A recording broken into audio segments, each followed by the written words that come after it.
مختصر سی زندگی دے کر دنیا میں بھیجا ہے۔ حدیث پاک میں اللہ کے نبی علیہ السلام نے ارشاد فرمایا، شعبان شہری و رمضان شہر اللہ۔ اللہ کے نبی علیہ السلام نے فرمایا کہ شعبان یہ میرا مہینہ ہے اور رمضان اللہ کا مہینہ ہے۔ اس لحاظ سے شعبان بھی عظمت والا معظم مہینہ بنا اور رمضان بھی اللہ کا مہینہ، نبی نے کہا ہے کہ وہ بھی برکتوں والا، رحمتوں والا، مغفرتوں والا اللہ کا مہینہ ہے، تو وہ بھی معظم عظمت والا بنا۔ سال میں ایک مرتبہ ایک مہینہ اللہ تعالیٰ زندگی میں رمضان کا مہینہ لاتا ہے، تاکہ اللہ تبارک و تعالیٰ اس مہینے کو لا کر اپنے بندوں کو معاف کرنا چاہتا ہے، بخشنا چاہتا ہے، مغفرت کرنا چاہتا ہے۔ اسی لیے رمضان ہماری زندگیوں میں آتا ہے۔ 2-4 دن شعبان کے باقی ہیں، پھر رمضان شروع ہوگا۔ رمضان اس میں مخصوص اعمال ہیں، 11 مہینوں سے ہٹ کر رمضان کے مخصوص اعمال ہیں جو رمضان ہی میں کیے جاتے ہیں، غیر رمضان میں نہیں ہوتے۔ 4 اعمال رمضان کے ساتھ خاص ہیں۔ پہلا عمل رمضان کے ساتھ خاص ہے وہ رمضان کا روزہ ہے، فرض روزے۔ 11 مہینے میں انسان روزہ رکھ لے تو روزہ رکھ سکتا ہے، لیکن وہ نفل کہلائیں گے، سنت کہلائیں گے، مستحب کہلائیں گے۔ صرف فرض روزے رمضان کے ہیں۔ رمضان کے علاوہ کسی اور مہینے میں اللہ نے کسی دن کے روزے کو فرض نہیں قرار دیا۔ قرآن مجید میں رمضان کے روزے کی فرضیت سے پہلے ابھی اللہ اعلان نہیں کیا تھا رمضان کے روزے کی فرضیت کیا، تو محرم کا عاشورہ کا روزہ فرض تھا۔ محرم میں 10 محرم کو جو روزہ رکھا جاتا ہے وہ فرض تھا۔ اللہ کے نبی علیہ السلام نے قرآن کی آیت یا ایھا الذین آمنوا کتب علیکم الصیام کما کتب علی الذین من قبلکم لعلکم تتقون، یہ روزے کے فرض قرار دینے والی آیت ہے۔ یہ آیت جب اتری تو اللہ کے نبی صلی اللہ علیہ وسلم نے صحابہ رضی اللہ عنہم سے کہا کہ محرم کا عاشورہ کا روزہ فرض تھا، لیکن اللہ نے رمضان کے پورے مہینے کے روزوں کو فرض قرار دیا ہے، لہذا اب عاشورے کا روزہ فرض نہیں ہے، چاہے تو رکھ سکتے ہو، چاہے تو چھوڑ سکتے ہو۔ تو عاشورہ کا روزہ سنت ہو گیا۔ تو بہرحال پہلا عمل رمضان کا روزے یہ فرض ہیں۔ فرض کے معنی کمپلسری رکھنا ہے، کسی بھی عذر کی وجہ سے، معمولی عذر کی وجہ سے چھوڑ نہیں سکتے۔ تو پہلا عمل رمضان کا روزے۔ دوسرا عمل رمضان کا رات کی تراویح ہے، عشاء کے نماز کے بعد کی تراویح 20 رکعت تراویح ہے۔ غیر رمضان میں یہ نماز نہیں ہے، یہ صرف رمضان میں نماز ہے۔ پورا قرآن مجید کا تراویح میں سننا یہ مستقل الگ سنت ہے۔ تو دوسرا عمل رمضان کا تراویح ہے۔ تیسرا عمل رمضان المبارک کا وہ آخری عشرے کا اعتکاف ہے، سنت مؤکدہ علی الکفایہ۔ محلے میں سے کسی ایک کا اعتکاف میں بیٹھنا لازمی اور ضروری ہے۔ پورے محلے میں سے کوئی ایک بھی نہیں بیٹھا تو پورا محلہ گنہگار ہو جائے گا۔ یہ رمضان کے آخری عشرے کا عمل اعتکاف ہے۔ اور رمضان کا چوتھا عمل انا انزلناہ فی لیلۃ القدر وما ادراک ما لیلۃ القدر، شب قدر ہے۔ شب قدر کی فضیلت، شب قدر کا اہتمام، عبادت، رات جاگ کر شب قدر کو پانا، یہ 4 اعمال رمضان کے ساتھ مخصوص ہیں۔ پہلا عمل روزہ، دوسرا عمل تراویح، تیسرا عمل اعتکاف، چوتھا عمل شب قدر کی تلاش۔ یہ 11 مہینے کے علاوہ رمضان کے اعمال ہیں۔ پہلی چیز رمضان کے اعمال، دوسری چیز اللہ تبارک و تعالی رمضان المبارک کی فضیلت کو، روزے کی فضیلت کو قرآن مجید میں بیان کیا، اور اللہ کے نبی علیہ الصلوۃ والسلام نے احادیث مبارکہ میں بھی بیان کیا۔ سر اوپر اٹھاؤ جماعت کے ساتھ، ہمارے بیان میں نیچے نہیں سر کر سکتے، سمجھے؟ ہاں دیکھو مجھے دیکھو جی، درود شریف پڑھو۔ قرآن میں اللہ تعالیٰ نے سورہ بقرہ میں کہا یا ایھا الذین آمنوا کتب علیکم الصیام کما کتب علی الذین من قبلکم لعلکم تتقون۔ یہ آیت اس میں تین باتیں ہیں۔ پہلی بات یہ ہے اللہ تعالیٰ اپنے بندوں سے کہہ رہا ہے، کون سے بندوں سے؟ ایمان والے بندوں سے، مسلمانوں سے، مجھ سے، آپ سے اللہ کہہ رہا ہے یا ایھا الذین آمنوا، اے ایمان والو، اے مسلمانوں، کتب علیکم الصیام۔ تو پہلی بات اس آیت میں اللہ فرما رہے ہیں کہ تم پر رمضان کے روزے فرض قرار دیے گئے، تمہیں رمضان کے روزے رکھنا ہے۔ یہ پہلی چیز اس آیت میں اللہ نے بتائی مجھ سے، آپ سے، کہ رمضان کے روزے ہم پر فرض ہیں۔ اب ظاہر بات ہے، باپ جب بیٹے کو کوئی کام دیتا ہے، کوئی کام کرنے کو کہتا ہے، تو ساتھ میں باپ کبھی کبھی یہ بھی کہتا ہے کہ صرف یہ کام میں تجھے نہیں دے رہا، تیرے بڑے بیٹے سے بھی، تیرے بڑے بھائی سے بھی اس کام کو میں نے لیا تھا، تیرے بھائی نے بھی یہ کام کر کے آگے بڑھا ہے۔ یہ تسلی والے الفاظ ہوتے ہیں کہ انسان یہ نہ سمجھے کہ یہ کام، یہ مشکل والا کام صرف مجھے دیا جا رہا ہے، کسی اور کو نہیں دیا جا رہا ہے، یہ مشقت صرف میرے اوپر ڈالی جا رہی ہے، کسی اور پر نہیں ڈالی جا رہی ہے۔ تو اللہ نے اس آیت میں دوسری جو بات کہی، اللہ نے فوراً مجھے اور آپ کو تسلی دیتے ہوئے کہا کما کتب علی الذین من قبلکم، اے امت محمدیہ، اے آخری امت، یہ روزے صرف تم پر فرض نہیں قرار دیے گئے، بلکہ تم سے پہلے نبیوں کی جو امتیں دنیا میں آئی ان پر بھی ہم نے روزے کو فرض قرار دیا تھا، وہ بھی روزہ رکھتے تھے۔ یہ صرف تمہیں روزہ رکھنا نہیں ہے، یہ پہلے لوگ بھی روزہ رکھتے تھے۔ یہ گویا کہ ہمیں تسلی ہے اس آیت میں کہ یہ صرف تمہارے لیے حکم نہیں ہے روزہ رکھنا، یہ صرف تمہارے لیے نہیں ہے پیاسا رکھنا، بھوکا رکھنا، بیوی سے دور رکھنا، یہ تم سے پہلی امتوں میں بھی یہ روزہ تھا۔ بلکہ اگر ہم قرآن اٹھا کر، تفسیر اٹھا کر کے دیکھیں گے، پچھلی امتوں کے روزہ اور ہمارے روزے میں بڑا فرق ہے۔ ہمارا روزہ آسان ہے، پچھلی امتوں کا روزہ مشکل تھا۔ قرآن مجید میں حضرت زکریا علیہ السلام کا جہاں قرآن میں تذکرہ آیا، اللہ نے انہیں کہا الا رمضان واذکر ربک کثیرا وسبح بالعشی والابکار۔ قرآن میں حضرت زکریا سے کہا جا رہا ہے کہ تمہیں روزہ رکھنا ہے، اور جب منت کا روزہ رکھتے تھے پہلے امتوں میں تو جیسے کھانا چھوڑ دینا تھا، پانی پینا چھوڑ دینا تھا، بیوی سے ملاقات چھوڑ دینا تھا، ساتھ میں بات چیت بھی نہیں کر سکتے تھے۔ ہم تو بات کر سکتے ہیں، ہم لوگ باتیں کرتے بیٹھ سکتے ہیں، ہم لوگ تجارت کاروبار سب کچھ کر سکتے ہیں۔ پچھلی امتوں میں بات بھی نہیں کرنا تھا، خاموش رہنا، روزے کی عادت میں منہ کھولا نہیں جا سکتا تھا، بات نہیں کیا جا سکتا تھا۔ لیکن ہمارے اوپر اللہ نے احسان کیا، ہم روزے کی عادت میں بات بھی کر سکتے ہیں۔ اور دوسرا، روزے میں اللہ نے ہم پر احسان یہ کیا، پہلے روزہ جو شروع ہوتا تھا وہ سحری کھانے کے بعد صبح صادق سے نہیں شروع ہوتا تھا، روزہ جو شروع ہوتا تھا اور رات میں انسان سو گیا روزہ شروع ہو گیا، رات سے ہی شروع ہو گیا۔ شروع زمانے میں بھی یہی معمول تھا، فمن شہید منکم الشہر فلیصم۔ آگے قرآن کے اندر اللہ فرما حتی یتبین لکم الخیط الابیض من الخیط الاسود من الفجر۔ یہ آیت اتار کر اللہ نے صبح صادق تک کھانے کی اجازت دی، بیوی سے ملاقات کی اجازت دی، سب کچھ اللہ نے حلال قرار دیا صبح صادق تک۔ اس سے پہلے کیا ہوتا تھا کہ رات میں انسان سو گیا روزہ شروع ہو گیا۔ ایک صادق ہے، وہ بہت محنت والا کام، مزدوری والا کام کرتے تھے، دن میں روزے سے تھے، افطار کے وقت میں گھر آئے اور آ کر افطار کے لیے گھر میں کچھ نہیں تھا۔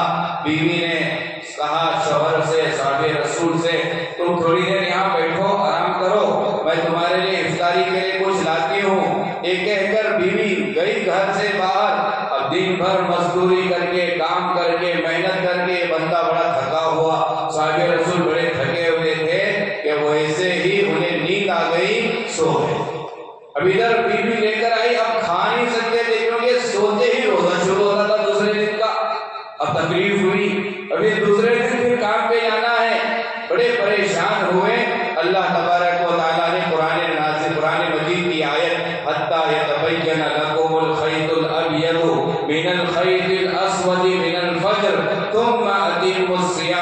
الليل، یہ آیت نازل کر کے اللہ نے کہا نہیں اب سوتے ہی روزہ شروع نہیں ہوگا، بلکہ صبح صادق سے روزہ شروع ہوگا۔ رات میں کھا سکتے ہو، پی سکتے ہو، بیوی سے صحبت کر سکتے ہو، اللہ نے حلال قرار دیا۔ یہ دوسری چیز اللہ نے اس آیت میں ہمیں فرما رہا ہے کہ صرف تم پر روزہ فرض نہیں ہے، تم سے پہلی امتوں پر بھی روزہ فرض تھا، اور بلکہ تم سے پہلی امتوں کا روزہ تمہارے سے مشکل تھا۔ ہمارا روزہ آسان ہے، پچھلی امتوں کا روزہ مشکل ہے۔ دو مثالیں میں نے آپ کو دی۔ اور تیسری بات، انسان لالچی ہے، انسان حریص ہے، انسان بدلہ چاہتا ہے۔ میں یہ کام کروں تو مجھے کیا ملے گا، مجھے کیا مزدوری ملے گی، اس کے بدلے میں مجھے کیا دیا جائے گا۔ بچہ حریص ہوتا ہے، آپ اسے دودھ لانے کے لیے بھیجو دکان پر، بچہ کہے گا مجھے کیا ملے گا، 1 روپیہ 8 آنے زیادہ دینا پڑتا ہے کہ یہ تجھے چاکلیٹ ملے گا اگر تو دودھ لائے گا، تو فلاں کام کرے گا تو تجھے یہ ملے گا۔ تو یہ انسان کی فطرت میں داخل ہے، انسان کچھ کرے گا تب اسے کچھ ملے گا، کچھ ملے گا تو انسان کرے گا۔ تو اس آیت میں اللہ نے تیسری بات بھی کہی کہ روزہ رکھو گے تو تمہیں کیا ملے گا۔ میں تم سے روزہ کیوں رکھوانا چاہ رہا ہوں، اللہ اس کا مقصد بھی بیان کیا۔ روزہ رکھوانے کا مقصد اللہ نے کہا لعلکم تتقون، تاکہ تمہارے اندر اللہ کا ڈر تقویٰ آ جائے، تم متقی بن جاؤ۔ یہ تقویٰ ایک بڑا عنوان ہے، اسی عنوان پر انشاءاللہ آئندہ جمعہ بیان کیا جائے گا۔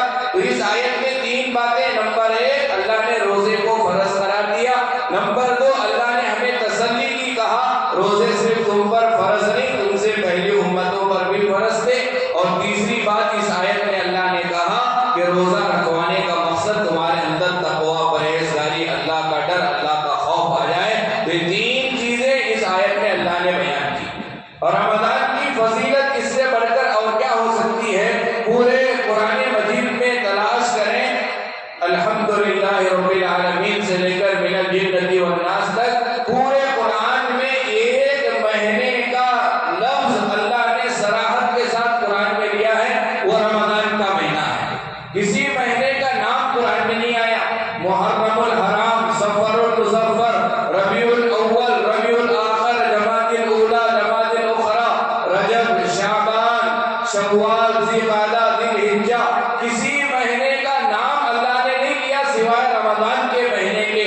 اللہ نے سورہ بقرہ ہی میں کہا شہر رمضان، رمضان کا مہینہ، جس مہینے کا نام اللہ لیا ہو قرآن مجید میں، تو وہ مہینہ کتنا مبارک ہو سکتا ہے، کتنا برکتوں والا ہو سکتا ہے، کتنا معظم عظمت والا ہو سکتا ہے، سمجھنا چاہیے۔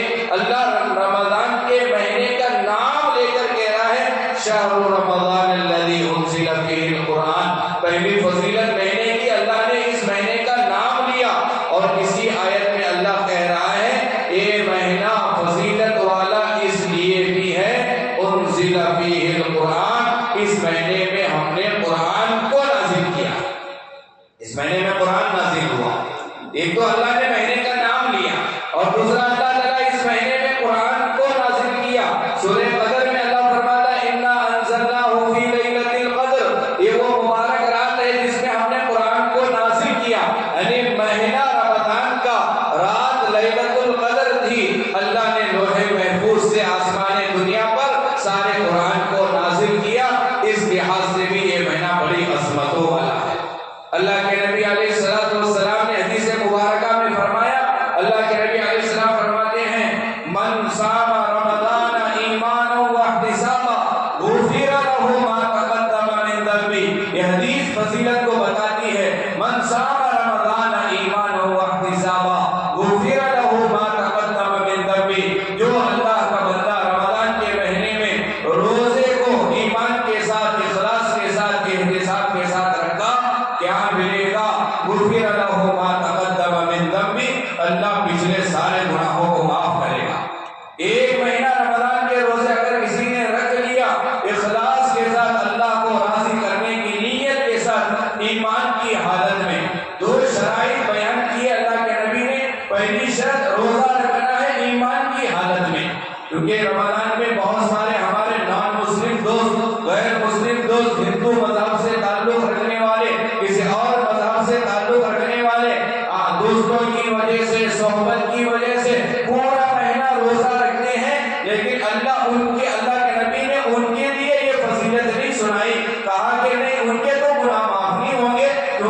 شرط ہے کہ وہ ایمان والا ہو۔ یہ الگ بات ہے، روزہ رکھنے کی وجہ سے اللہ تعالیٰ ان کے دنیاوی کام بنا دے گا، روزہ رکھنے کی وجہ سے اللہ انہیں سکون دے دے گا، روزہ رکھنے کی وجہ سے انہیں اطمینان حاصل ہو جائے گا، روزہ رکھنے کے بینیفٹس جو دنیاوی ہیں اللہ ضرور انہیں دے گا، کیونکہ اللہ تبارک و تعالیٰ کسی کی محنت کو ضائع ہونے نہیں دیتے، لیکن آخرت میں حصہ اسی کا ہے جس کے پاس ایمان ہوگا۔ اللہ کے نبی نے فرمایا روزہ جو پورے مہینے رکھا دو شرائط کے ساتھ، نمبر ایک وہ ایمان والا ہو، مسلمان ہو، اور دوسری شرط فرمایا احتساب کے ساتھ روزہ رکھے۔ کیا مطلب ہے؟ اللہ کے لیے روزہ رکھے، نام و نامور، شہرت، ریاکاری کسی اور کے لیے نہیں، اللہ کے لیے پورے رمضان میں جو ایمان والا روزہ رکھتا ہے کیا ملے گا بدلے میں؟ انسان حریص ہے، جیسے کہ میں نے بتایا، بدلے میں کیا ملے گا؟ غفر لہ ما تقدم من ذنبہ، اللہ پچھلے سارے گناہوں کو بخش دے گا، معاف کر دے گا، سارے گناہ عمومیت کے ساتھ بیان اور تمام گناہ معاف ہوں گے۔ یہ پہلی حدیث رمضان کی فضیلت میں۔ دوسری حدیث اللہ کے نبی علیہ الصلوۃ والسلام نے فرمایا اذا جاء رمضان، جب رمضان کا مہینہ آ جاتا ہے، جب رمضان کا چاند نظر آ جاتا ہے، فوراً تین کام ہوتے ہیں، تین کام فوری طور پر ہوتے ہیں۔ پہلا کام، جیسے ہی رمضان کا چاند نظر آیا اللہ تبارک و تعالیٰ سب سے پہلے فتحت ابواب الجنہ، جنت کے دروازے کھول دیے جاتے ہیں۔ کیا فضیلت ہے! جیسے ہی رمضان کا چاند نظر آیا فتحت ابواب الجنہ، جنت کے دروازے کھول دیے جاتے ہیں۔ وغلقت ابواب جہنم، اور دوسرا کام جہنم کے دروازے بند کر دیے جاتے ہیں۔ اور تیسرا کام حدیث میں اللہ کے نبی نے فرمایا سفیدت لہ الشیاطین، شیطانوں کو قید کیا جاتا ہے، شیطانوں کو باندھا جاتا ہے، شیطانوں کو بند کر دیا جاتا ہے۔ جیسے رمضان کا چاند نظر، تین کام، جنت کے دروازے اوپن اور جہنم کے دروازے کلوز، اور شیطان کو قید کیا جاتا ہے، بند کر دیا جاتا ہے۔ یہ رمضان کے ساتھ خاص فضیلت ہے۔ اور دوسری حدیث میں اللہ کے نبی علیہ الصلوۃ والسلام نے فرمایا 5 نعمتیں، 5 تحفے اللہ نے صرف اس امت کو، امت محمدیہ کو دیے ہیں، پچھلی امت کو اللہ نے یہ تحفے نہیں دیے، یہ صرف میرے لیے، آپ کے لیے اللہ نے دیے، کسی اور امت کے لیے نہیں۔ روزہ تو پچھلی امتوں میں تھا، لیکن روزے کے ساتھ یہ 5 تحفے نہیں، یہ جو 5 تحفے اللہ نے اس امت کو دیے۔ سب سے پہلا تحفہ، کیونکہ ظاہر بات ہے بندہ جب صبح سے شام تک بھوکا ہے، پیاسا ہے، کچھ کھایا نہیں، کچھ پیا نہیں، اب منہ سے بدبو آتی ہے، معدے کے خالی ہونے کی وجہ سے منہ، روزے دار کے منہ سے بدبو آتی ہے۔ اللہ تبارک و تعالیٰ احسان فرمایا امت محمدیہ پر، کسی امت کو اللہ نے نعمت نہیں دی۔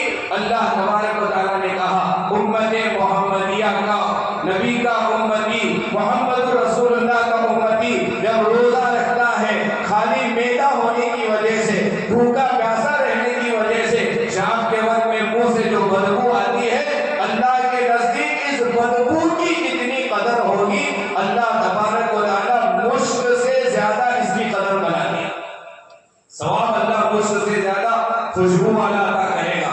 یہ صرف کسی امت کے لیے تحفہ ملا۔ اور دوسرا تحفہ، صبح سحری کھا لیے، روزے کی حالت میں ہم ہیں، ہمیں دعا کرنے کے لیے وقت نہیں مل رہا، ہم سو رہے ہیں، ہم دکان میں بیٹھے ہیں، ہم کاروبار میں ہیں، ہم تجارت میں ہیں، ہم محفلوں میں ہیں، ہم دوستوں کے ساتھ ہیں، ہم آرام کر رہے ہیں۔ اللہ کے نبی علیہ الصلوۃ والسلام نے فرمایا امت محمدیہ کا روزے دار کسی اور کام میں مشغول رہتا ہے، لیکن ہمارے لیے دریا میں رہنے والی، سمندر میں رہنے والی مچھلیاں ہمارے لیے افطار تک مغفرت کی دعا کرتے رہتی ہیں، دعا کر رہے ہیں ہمارے لیے، اللہ اس کی مغفرت فرما، اللہ اس کی مغفرت فرما، اللہ اس کی مغفرت فرما۔ یہ اس امت کا تحفہ ہے۔ اور تیسرا تحفہ اللہ کے نبی علیہ الصلوۃ والسلام نے فرمایا کہ اللہ تبارک و تعالیٰ روزانہ روزے دار کے لیے، رمضان میں عبادت کرنے والے کے لیے جنت کو سنوارتے ہیں، جنت کو سنوارا جا رہا ہے، جنت کو سجایا جا رہا ہے۔ کوئی بڑا مہمان گھر پہ آنے والا ہو، اس کے ویلکم کے لیے گھر کو سجایا جاتا ہے، گھر کو صاف کر دیا جاتا ہے۔ رمضان کا مہینہ آنے سے پہلے خواتین مستورات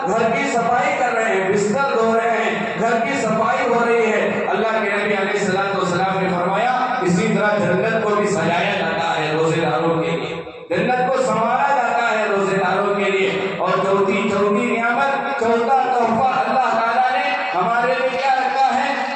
رمضان کے مہینے میں عبادت میں ڈسٹرب نہ ہو، رمضان کے مہینے میں عبادت میں اللہ کے ساتھ تعلق جوڑنے میں ہمیں پریشانی نہ آئے، اللہ تعالیٰ سارے سرکش شیاطین کو قید کر دیتا ہے، انہیں ڈسٹرب نہ ہو، یہ سکون کے ساتھ اطمینان کے ساتھ عبادت کرے، سرکش شیاطین کو جیل میں اللہ بند کر دیتا ہے۔ یہ چوتھی خصوصیت ہے اس امت کے ساتھ۔ اور پانچویں خصوصیت یہ ہے، پورے مہینے جس نے رمضان میں عبادت کیا، روزے رکھا، تراویح کی نماز پڑھا، اعتکاف میں بیٹھا، شب قدر کی تلاش میں راتوں کو جاگا، عبادت کیا، آخری دن جب آتا ہے اللہ تعالیٰ مغفرت کرتا ہے۔ صحابہ میں سے کسی نے اللہ کے نبی سے پوچھا، اللہ کے نبی یہ مغفرت کی جو رات ہے یہ شب قدر ہے؟ اللہ کے نبی نے کہا کہ نہیں، شب قدر کی مغفرت یہ الگ فضیلت ہے، یہ تو رمضان کے آخری دن کی مغفرت کی رات ہے۔ آخری روزے کے بعد جب رات آئے گی اللہ تعالیٰ مغفرت کرے گا۔ یہ 5 خصوصیات اس امت کے لیے خاص ہیں، کسی اور امت کو اللہ نے یہ خصوصیات سے نہیں نوازا، کسی اور امت کے لیے یہ فضیلت نہیں ہے، صرف امت محمدیہ کے لیے یہ فضیلت ہے۔ کیا کیا فضائل اللہ نے بیان کیے؟ اللہ کے نبی علیہ السلام نے فرمایا، حدیث پاک میں آتا ہے، بندہ 3 آدمی ثلاثۃ لا ترد دعوتهم، حدیث میں آتا ہے اللہ کے نبی نے فرمایا ثلاثۃ لا ترد دعوتهم، 3 آدمی ایسے ہیں جب وہ دعا کے لیے ہاتھ اٹھاتے ہیں اللہ تعالیٰ ان کی دعا کو رد نہیں کرتا، اللہ ان کی دعا کو ریجیکٹ نہیں کرتا، اللہ ان کی دعا کو قبول کرتا ہے۔ سب سے پہلے اللہ کے نبی نے فرمایا الصائم حتی یفطر، روزے دار افطار سے پہلے دعا کے لیے جب ہاتھ اٹھا کر اللہ سے مانگتا ہے اللہ اس کی دعا کو ریجیکٹ نہیں کرتا۔ افطار کے وقت میں مانگی جانے والی دعا قبول ہوتی ہے، اللہ دعا قبول کرتا ہے، لیکن اللہ معاف فرمائے افطاری میں ہم لوگ ایسے مشغول ہوتے ہیں دعا کے لیے ہمارے پاس وقت نہیں رہتا۔ 15 منٹ پہلے دسترخوان پر بیٹھ جاتے ہیں اور دسترخوان پر ہماری نگاہ ٹکی رہتی ہے کہ کہیں اور میرے سے پہلے سموسہ نہ اٹھا لے، کہیں اور میرے سے پہلے فلاں چیز نہ اٹھا لے، فلاں کے ہاتھ آگے بڑھنے سے پہلے میرا ہاتھ کیسے نہ آگے چلا جائے، ذرا دور کی چیز کو قریب، تو بہت بچے سے بولتی حاجی صاحب وہ ذرا یہاں میرے سامنے رکھیں۔ ہماری پوری مشغولیت افطار میں دسترخوان پر، یہاں اللہ کے نبی علیہ السلام فرما رہے ہیں الصائم حتی یفطر، افطار کے وقت میں انسان روزے دار جو دعا مانگتا ہے اللہ اس کی دعا کو ریجیکٹ نہیں کرتا، اللہ دعا قبول کرتا ہے۔ اور دوسرا اور ایک حدیث میں اللہ کے نبی علیہ السلام نے فرمایا ان اللہ وملائکتہ یصلون علی المتسحرین، ابھی بہت سارے نوجوانوں کا یہ معمول بن گیا، رات میں تراویح کی نماز پڑھے نہیں پڑھے ٹھیک ہے، گھومتے رہے 1 بجے تک 1:30 2 بجے تک، پھر رات میں ہی بازاروں میں کچھ کھا لیے پی لیے، اب سو گئے، نہ سحری کھاتے ہیں نہ فجر کی نماز پڑھتے ہیں، استغفر اللہ، سو جاتے ہیں۔ یہ معمول بن رہا ہے، یہ ماحول بن رہا ہے، معاشرے میں بگاڑ آ رہا ہے۔ حدیث سنو، اللہ کے نبی علیہ السلام نے فرمایا سحری کھاؤ، سحری میں برکت ہے۔ اللہ کے نبی فرماتے ان اللہ وملائکتہ یصلون علی المتسحرین، جو صبح میں اٹھ کر سحری میں کھاتا ہے، یہ سحری میں کھا رہا ہے، نبی فرما رہے ہیں کہ اللہ تعالیٰ اللہ کے فرشتے سحری کھانے والوں پر رحمت نازل کرتے ہیں۔ بندے سحری نہیں کرتے، نوجوان سحری نہیں کرتے، حدیث میں ہے کہ اس پر تو اللہ کی رحمتوں کا نزول ہوتا ہے، فرشتے اللہ کی رحمتوں کو اتارتے ہیں، اللہ خود اپنی رحمت کو نازل کرتا ہے سحری کھانے والوں پر۔ افطار کے وقت میں دعا قبول ہوتی ہے، سحری میں اللہ نے برکت کو رکھا ہے، سحری کھانے والوں پر اللہ کی رحمت ہے۔ پورا رمضان کا مہینہ عبادتوں والا، قرآن والا، ذکر والا، صدقہ و خیرات والا، اللہ کے نبی کی پوری زندگی اٹھا کر کے دیکھو، پوری زندگی اللہ کے نبی دینے والے، عطا کرنے والے، لیکن رمضان کا جب مہینہ آتا خاص طور پر اللہ کے نبی صدقہ و خیرات کرتے تھے، اللہ کے نبی دیتے تھے، لٹاتے تھے، زیادہ عبادت کرتے تھے۔ یہ سارے جو روزے رمضان کے پورے مہینے کے جو روزے ہم پر فرض قرار دیے گئے، اس کی بڑی حکمتیں ہیں۔ کیوں اللہ نے روزے کو فرض قرار دیا؟ ایک تو مقصد ہے، مقصد روزے کا تقوی. آئندہ جمعہ انشاءاللہ اس پر پوری بات ہوگی. روزے کا مقصد تقوی، لیکن روزے کی حکمتیں ہیں. ان اللہ علیم حکیم، اللہ حکیم ہے، حکمت والا ہے. اللہ جو بھی کام بندوں سے لیتا ہے اس کام کے لینے میں اللہ کی بڑی حکمتیں ہوتی ہیں. اللہ علماء کرام نے روزے کی بے شمار حکمتوں کو بیان کیا ہے. روزے سے یہ فائدہ، روزے سے یہ فائدہ، روزے سے یہ فائدہ. سب سے پہلا فائدہ روزے سے کیا ہے؟ بندہ رمضان میں پورے مہینے روزہ رکھتا ہے. روزے کی ایک حکمت یہ ہے کہ روزہ رکھنے والے کو بھوک پیاس کی جو تکلیف ہے وہ محسوس ہوتی ہے. غریبوں کی تکلیف محسوس اللہ کرواتا ہے. پیٹ بھر کھانے والے کو محسوس نہیں ہوتی.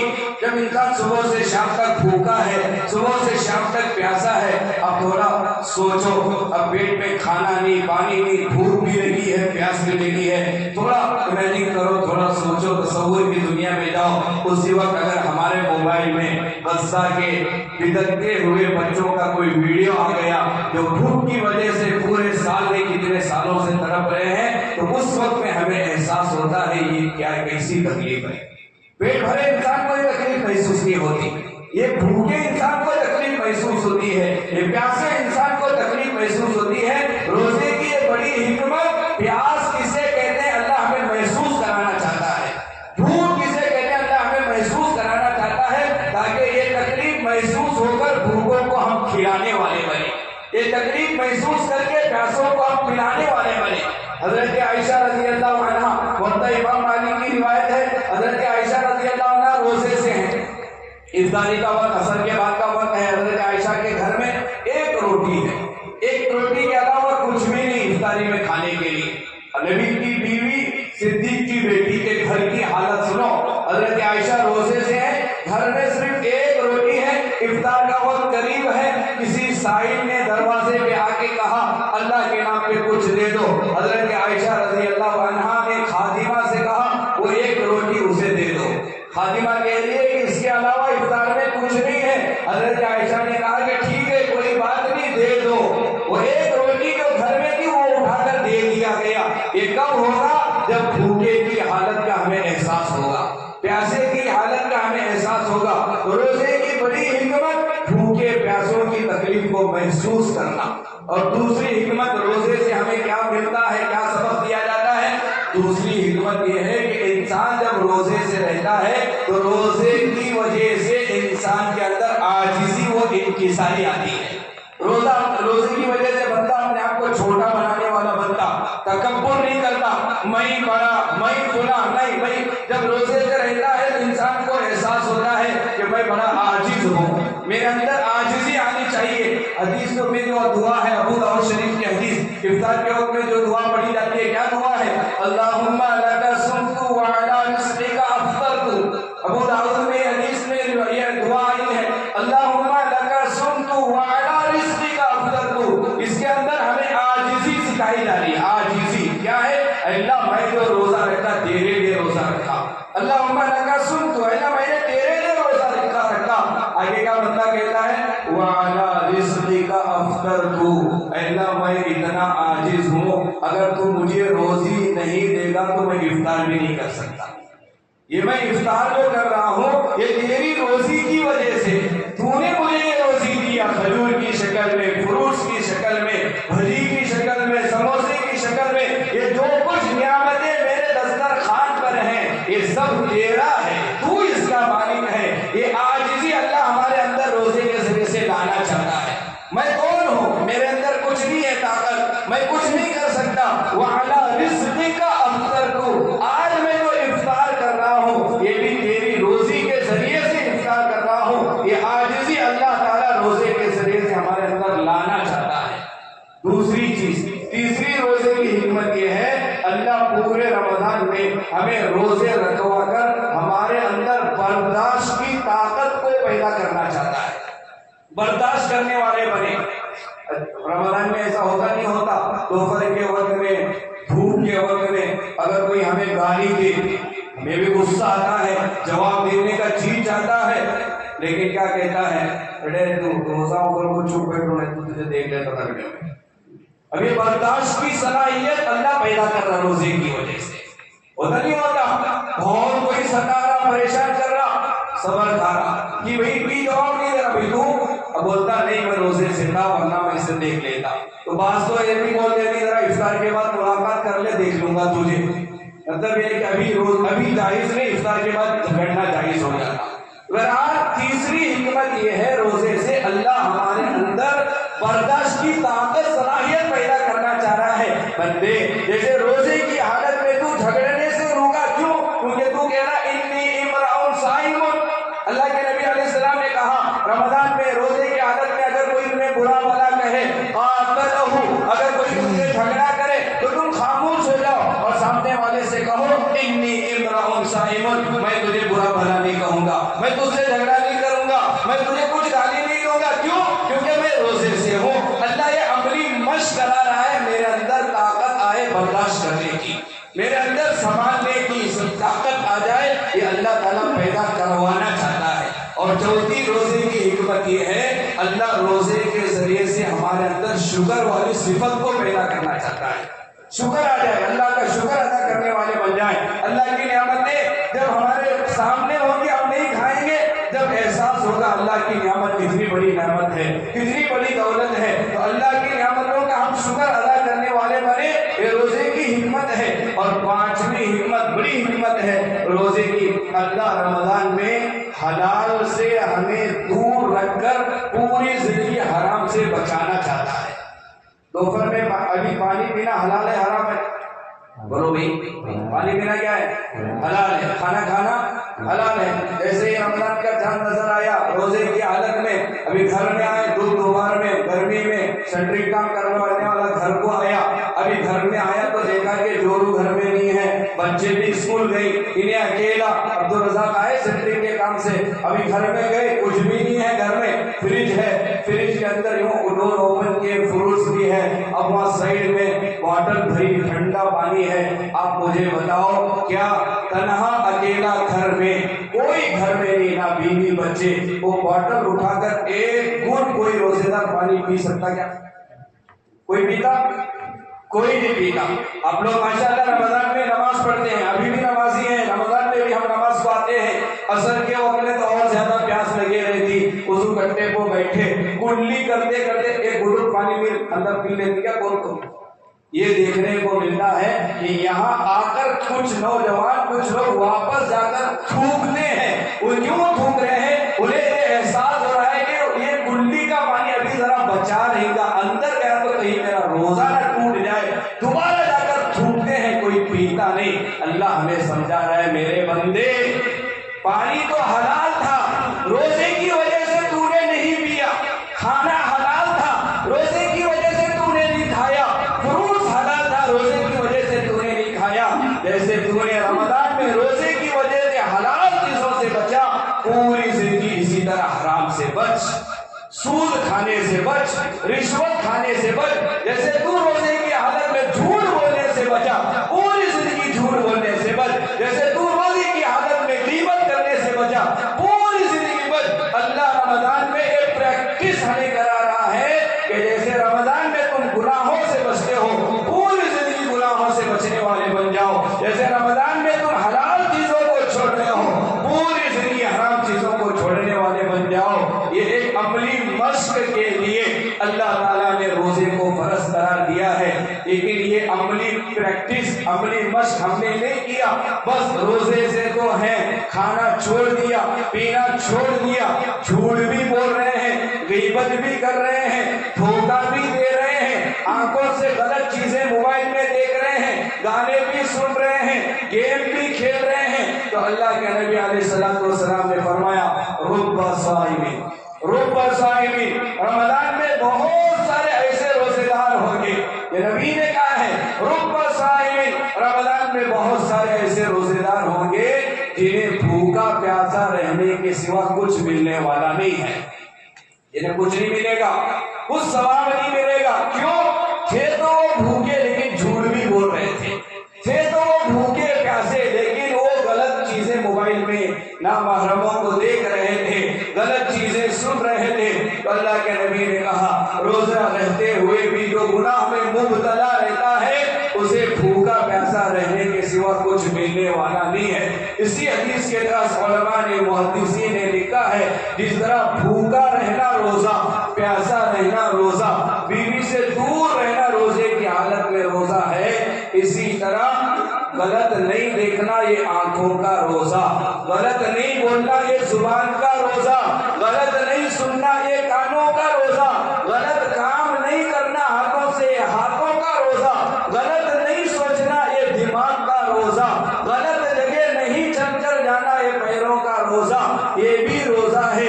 انسان روزے کی حالت میں غلط دیکھا ہے تو وہ روزے دار، لیکن اس کے آنکھوں کا روزہ ٹوٹ گیا، غلط سنا کانوں کا روزہ ٹوٹ گیا، تو جسم کے ہر پارٹس کا، باڈی کے ہر پارٹ کا الگ الگ روزہ ہے، ہر باڈی کے پارٹ کو روزے دار کی حالت میں رکھنا یہ ہماری ذمہ داری ہے۔ پتہ نہیں آئندہ دنوں میں، بلکہ یہی رمضان ہمیں نصیب ہوگا نہیں ہوگا، موت کی کوئی گارنٹی نہیں ہے۔ اگر رمضان ہمیں نصیب ہو جائے، رمضان ہم پالے، پوری کوشش کریں کہ ایک ایک منٹ ایک ایک سیکنڈ ضائع ہونے سے بچائیں گے انشاءاللہ۔ T20 ورلڈ کپ آ گیا، یہ ہمارے نوجوانوں کے وقت کو برباد کرنے کے لیے کرکٹ آتا ہے۔ ایک مہینہ اللہ دے رہا ہے، ایک سوئی کے ساتھ عبادت میں گزاریں گے، قرآن کے اندر گزاریں گے، روزے کے ساتھ گزاریں گے، بغیر عذر کے ایک روزہ بھی نہیں چھوڑیں گے، انشاءاللہ۔ حدیث میں آتا ہے اللہ کے نبی علیہ الصلوۃ والسلام نے فرمایا بغیر رخصت ولا مرض، اگر کوئی اللہ کا بندہ بغیر کسی عذر کے، بغیر کسی بیماری کے، بس ایسے ہی ایک دن روزہ چھوڑ دیا، افطارا، ایک دن روزہ چھوڑ دیا، بعد میں احساس ہوا ارے نہیں چھوڑنا تھا، نہیں کو چھوڑا میں، غلطی ہوئی، اب اس احساس کو سامنے رکھتے ہوئے پوری زندگی بھی روزے رکھتا رہے گا، تو وہ ایک رمضان کے روزہ چھوڑنے پر اللہ تعالیٰ وہ ثواب نہیں دیں گے جو ملنے والا تھا۔ پوری زندگی روزہ رکھنے پر وہ ثواب نہیں ملے گا جو رمضان کے روزے پر ملنے والا تھا، تو ایک روزہ بھی چھوڑنا نہیں ہے۔ پورے 20 رکعت تراویح، پورے 20 رکعت تراویح پورے رمضان میں پڑھیں گے انشاءاللہ۔ ایک دو سنتیں ہیں تراویح کی۔ نمبر 1 سنت، پورے رمضان میں 20 رکعت تراویح پڑھنا یہ الگ سنت، اور رمضان میں پورے قرآن مجید کو سننا ایک الگ سنت ہے۔ اب یہ دونوں پر عمل کرنا آسان کب ہوگا؟ آپ نیت کرو پہلے دن جس حافظ صاحب کے پیچھے تراویح کی نماز پڑھیں گے، آخری دن تک بھی اسی حافظ صاحب کے پیچھے پڑھیں گے انشاءاللہ۔ کیونکہ اگر یہاں 2 دن پڑھے، دوسرے مسجد 2 دن گئے، ہو سکتا ہے یہاں پہلے دن 1.5 پارہ پڑھا گیا ہو، وہاں 1.25 پارہ پڑھا گیا ہو، یہاں 2 پڑھے گئے ہو، وہاں 1.5 پڑھے گئے ہو، یہاں 1.5، وہاں تو قرآن کو پارہ، آدھا پارہ، 1 پارہ، 2 پارہ چھوٹنے کا اندیشہ رہتا۔ آپ جس محلے کے ہیں، آپ جس مسجد میں نماز پڑھنا چاہتے ہیں، رمضان سے پہلے طے کر لیں اس رمضان فلاں مسجد میں مجھے تراویح پڑھنا ہے، پورے رمضان پڑھیں گے انشاءاللہ۔ اور لاسٹ آخری بات ہمارے نوجوانوں سے، تمہیں شاپنگ کرنے ہبلی کو جاؤ، سولاپور کو جاؤ، ممبئی کو جاؤ، 4 دن ٹائم ہے، جاگو کر کو لاؤ، رمضان میں مت جاؤ۔ شاپنگ کے لیے اللہ رمضان نہیں بھیج رہا، اللہ عبادت کے لیے بھیج رہا ہے۔ جو کرنا ہے رمضان سے پہلے کر کے فارغ ہو جاؤ، رمضان میں ایک سوئی کے ساتھ عبادت میں گزاریں گے انشاءاللہ۔ اللہ کے نبی علیہ الصلوۃ والسلام نے فرمایا، حدیث ہے، جس کا رمضان اچھے سے گزرے گا اللہ تعالیٰ پورا سال اچھے سے گزارے گا۔ رمضان جس کا عبادت میں گزرا پورا سال عبادت میں گزرے گا، رمضان اللہ نہ کرے گناہوں میں گزرا پورا سال گناہوں میں گزرے گا۔ حالات کیوں نہیں بدل رہے؟ کیونکہ ہماری عبادت صحیح نہیں ہے، ہمارا رمضان صحیح نہیں ہے، صحیح معنوں میں ہم رمضان کی قدر نہیں کر رہے، اس لیے حالات نہیں بدل رہے۔ اس لیے رمضان اچھے سے گزاریں گے، اللہ پورا سال ہمارا اچھے سے گزارے کریں گے انشاءاللہ۔